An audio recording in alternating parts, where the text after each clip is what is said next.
Hi hello నమస్తే అండి welcome ఓం she was world. నా పేరు శివకుమార్. ఈరోజు నవ్వుకుందాం సరదా కాసేపు ఫన్నీ జోక్స్ సిరీస్ 60. మరికొన్ని జోక్స్ సరదాగా ఉంటాయి, చివరిదాకా చూడండి. Please subscribe and like my channel Om she was World. Please subscribe and share this channel. Please subscribe. ప్రతిరోజు సరదాగా నవ్వుకుంటే ఆరోగ్యానికి ఎంతో మంచిది. ఇప్పుడు దాకా నా యొక్క ఛానల్ని సబ్స్క్రైబ్ చేసిన ప్రతి ఒక్కరికి నా ధన్యవాదాలు. భార్య: జిమ్కి వెళ్ళి వ్యాయామం చేయవచ్చుగా, తిని తిని పొట్ట ఎలా పెరిగిందో చూడు.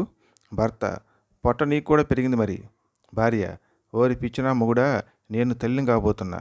భర్త: మరి నేను తండ్రిని కాబోతున్నా కదే పిచ్చి మొహమా. 50 సంవత్సరాల వయసు ఉన్న రంగి అండ్ రంగ ఇద్దరు అలా నడుస్తూ వెళ్తున్నారు.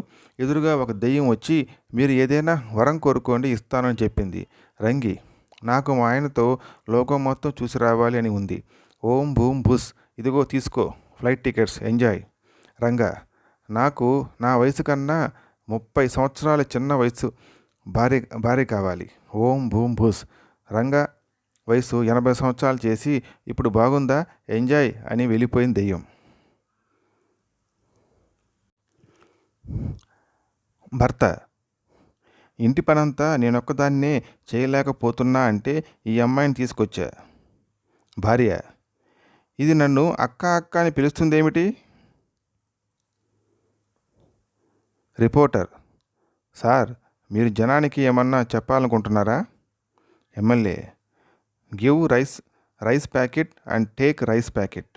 రిపోర్టర్: ఓరి నీ అబ్బా, అది give rice packet and take rice packet కాదురా, give respect and take respect. Political దోమ: మగదోమ ఆడదోమతో: డార్లింగ్, నేను నీ కోసం సింహాన్ని వేటాడి తీసుకొస్తా. ఆడదోమ: సర్లే ఇక పడుకో. మగదోమ: ఏనుగుని కుట్టి దాని రక్తాన్ని నీ కోసం తీసుకొస్తా. ఆడదోమ: సర్లే ఇక పడుకో. మగదోమ: నిన్ను బెంజి కారులో ప్యారిస్ తీసుకుపోతా. ఆడదోమ: సర్లే ఇక పడుకో. మగదోమ: ఏంటి నమ్మకం లేదా, నీకోసం 100 గ్రాముల బంగారం గొలుసు తీసుకొస్తా. ఆడదోమ: సర్లే ఇక పడుకో. నీకెన్నిసార్లు చెప్పాలి ఆ పొలిటికల్ నాయకులను కుట్టి ఇంటికి రావద్దని. భర్త రాము: నా ఒక్కగానొక్క భార్య అలసటగా ఉందని చెప్పింది.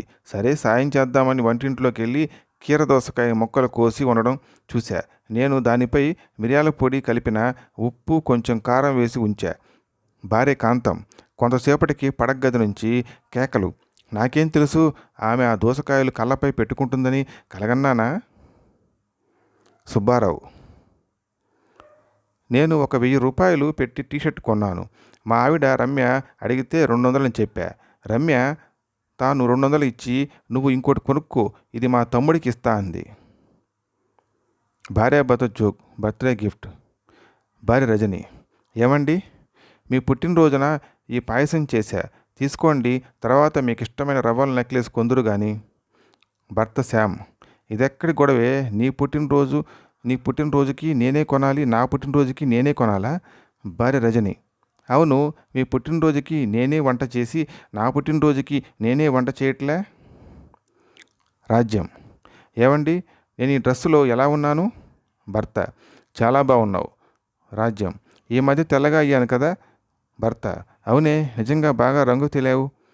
రాజ్యం: ఏమండి, ఈ వారంలో సన్నగా అయ్యాను కదండి. భర్త: నీ బొంద, ఇక అబద్ధాలు చెప్పడం నా వల్ల కాదే. లడ్డు: టీచర్, ఎలా ఉన్నాను నేను. సో క్యూట్, సో స్వీట్ రా లడ్డు. మరి మా పేరెంట్స్ని ఎప్పుడు రమ్మంటారు మన విషయం మాట్లాడడానికి. ఏంట్రా వేరేడంత లేవు, పెద్ద మాటలు మాట్లాడుతున్నావు. నా ట్యూషన్ గురించి మాట్లాడడానికి ఏంటి టీచర్. అందరి అమ్మాయిలాగే మీరు కూడా టీవీ సీరియల్స్ చూసి పాడైపోతున్నారు. So please subscribe and like my channel Om she was world for upcoming videos. Please subscribe and share this channel. Thanks for watching. Thank you.